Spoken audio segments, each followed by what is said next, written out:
सर्वनाश के चार द्वार। एक ब्राह्मण दरिद्रता से बहुत दुखी होकर राजा के यहाँ धन याचना करने के लिए चल पड़ा। कई दिन की यात्रा करके राजधानी पहुँचा और राजमहल में प्रवेश करने की चेष्टा करने लगा। उस नगर का राजा बहुत चतुर था। वह सिर्फ सुपात्रों को दान देता था। याचक सुपात्र है या कुपात्र, इसकी परीक्षा होती थी।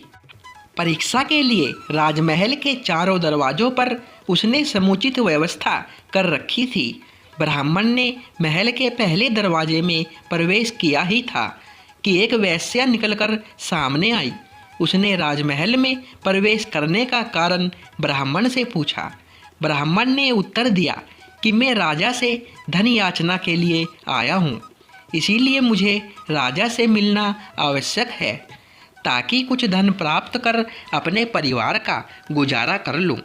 वैश्या ने कहा, महोदय, आप राजा के पास धन मांगने जरूर जाएं, पर इस दरवाजे पर तो मेरा अधिकार है। मैं अभी काम पीड़ित हूँ। आप यहाँ से अंदर तभी जा सकते हैं जब मुझसे रमण कर ले, अन्यथा दूसरे दरवाजे से जाइए। ब्राह्मण को वैश्या की शर्त स्वीकार न हुई। अधर्म का आचरण करने की अपेक्षा दूसरे द्वार से जाना उन्हें पसंद आया। वहां से लौट आए और दूसरे दरवाजे पर जाकर प्रवेश करने लगे। 2 ही कदम भीतर पड़े होंगे कि एक प्रहरी सामने आया।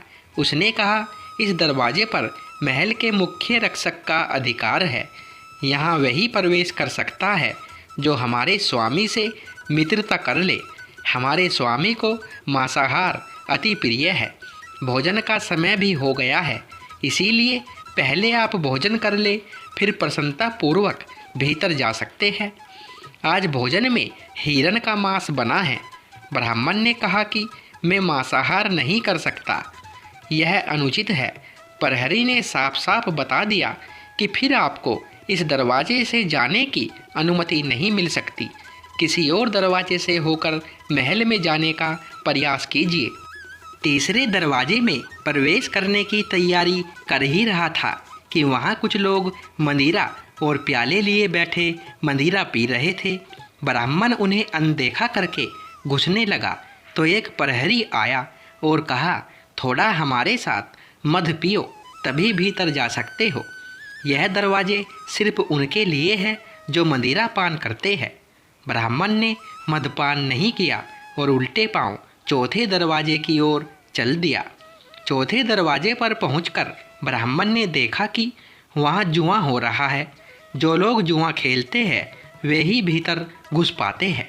जुआ खेलना भी धर्म विरुद्ध है। ब्राह्मण बड़े सोच विचार में पड़ा, अब किस तरह भीतर प्रवेश हो। चारों दरवाजों पर धर्म विरोधी शर्तें हैं। पैसे की मुझे बहुत ज़रूरत है, इसीलिए भीतर प्रवेश करना भी जरूरी है। एक ओर धर्म था तो दूसरी ओर धन। दोनों के बीच घमासान युद्ध उसके मस्तिष्क में होने लगा। ब्राह्मण जरा सा फिसला। उसने सोचा, जुआ छोटा पाप है, इसको थोड़ा सा कर ले तो तनिक सा पाप होगा। मेरे पास 1 रुपया बचा है, क्यों न इस रुपये से जुआ खेल लूँ और भीतर प्रवेश पाने का अधिकारी हो जाऊँ। विचारों को विश्वास रूप में बदलते देर न लगी। ब्राह्मण जुआ खेलने लगा। 1 रुपये के 2 हुए, 2 के 4, 4 के 8। जीत पर जीत होने लगी। ब्राह्मण राजा के पास जाना भूल गया और अब जुआ खेलने लगा। जीत पर जीत होने लगी। शाम तक हजारों रुपये का ढेर जमा हो गया। जुआ बंद हुआ। ब्राह्मण ने रुपयों की गठरी बांध ली। दिन भर से खाया कुछ न था। भूख जोर से लग रही थी। पास में कोई भोजन की दुकान न थी। ब्राह्मण ने सोचा, रात का समय है, कौन देखता है, चलकर दूसरे दरवाजे पर मांस का भोजन मिलता है, वहीं क्यों न खा लिया जाए। स्वादिष्ट भोजन मिलता है और पैसे भी खर्च नहीं होते। दोहरा लाभ है। जरा सा पाप करने में कुछ हर्ज नहीं।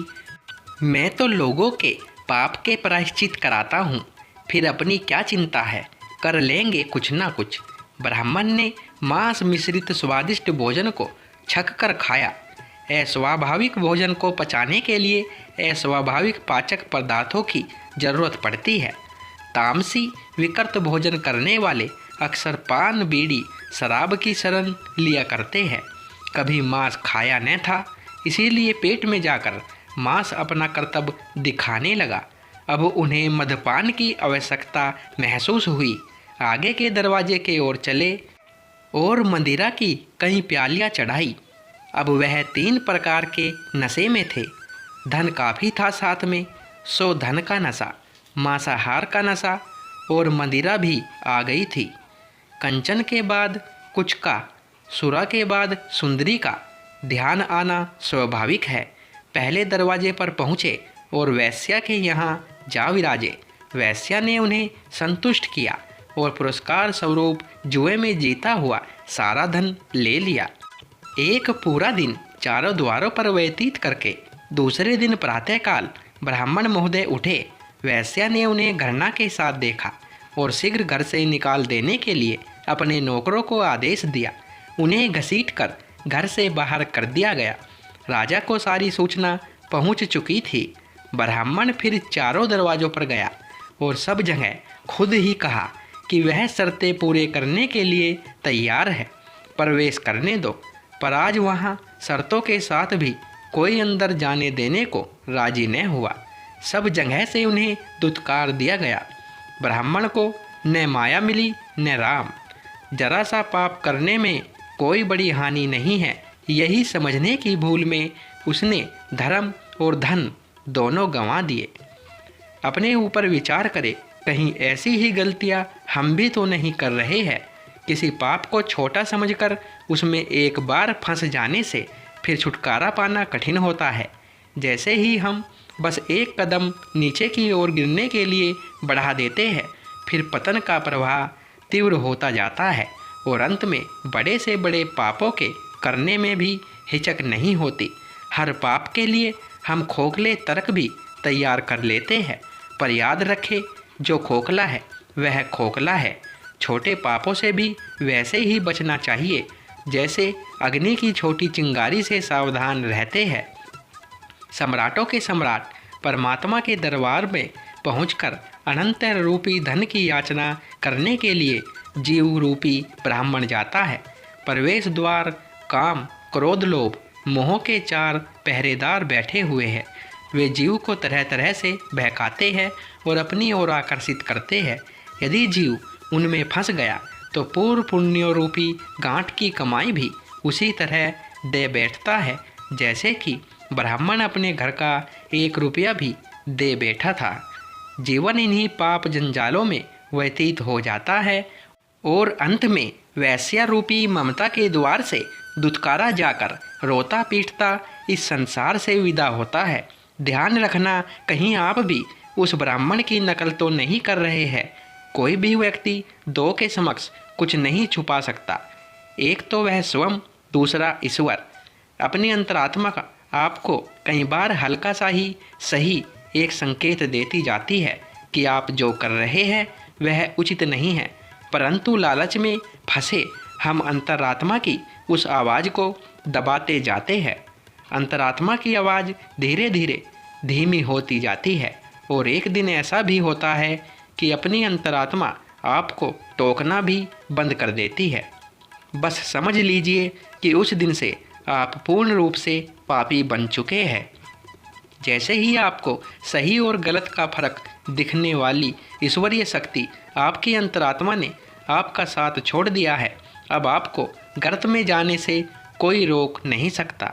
बहुत से लोग कहते हैं कि इस संसार में पापी ही फूलते हैं। यह उनका वहम है। उन पापियों के पूर्व जन्म के कुछ ऐसे पुण्य होते हैं जिनके प्रताप से उन्हें छोटी छोटी सफलता मिलती रहती है। आप ऐसे समझ ले कि वे अपने बैंक बैलेंस में से खा रहे हैं। अगर उन्होंने अपने कर्म अच्छे रखे होते तो उस बैंक बैलेंस में वृद्धि करके वह संसार के स्वामी बन सकते थे, पर वह तो उसे नष्ट करते जा रहे हैं। हर जीव अपने कर्म के लिए उत्तरदायी होता है। उसे अपना कर्म अच्छा रखना है और आपको चारों द्वार पर बैठे 4 मायावी तो बहकाने आएंगे ही।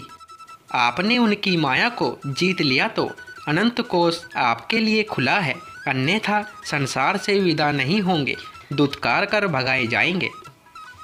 दोस्तों, ये जानकारी आपको पसंद आई हो तो वीडियो को लाइक, शेयर और चैनल को सब्सक्राइब करें। धन्यवाद दोस्तों।